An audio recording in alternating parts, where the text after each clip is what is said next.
ప్రభువైన యేసుక్రీస్తు నామంలో మీ అందరికీ ప్రైజ్ ద లార్డ్. ఈరోజు బైబిల్ గ్రంథం నుంచి కీర్తనలు 16వ అధ్యాయం 7-11 వచనాలు చదువుకుందాము. నాకు ఆలోచనకర్త అయిన యెహోవాను స్తుతించెదను. రాత్రి గడియలలో నా అంతరింద్రియము నాకు బోధించుచున్నది.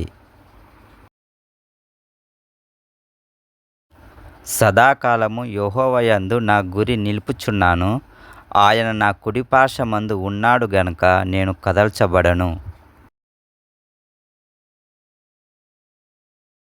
అందువలన నా హృదయము సంతోషించుచున్నది, నా ఆత్మ హర్షించుచున్నది, నా శరీరము కూడా సురక్షితముగా నివసించుచున్నది. ఎందుకనగా నీవు నా ఆత్మను పాతాళములో విడిచిపెట్టవు, నీ పరిశుద్ధుని కుళ్ళుపట్టనీయవు.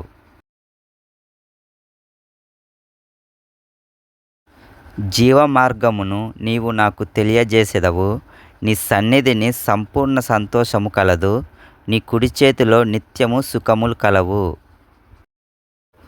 ప్రభువైన యేసుక్రీస్తు కృప మన అందరి ఎడల ఉండునుగాక. ఆమేన్.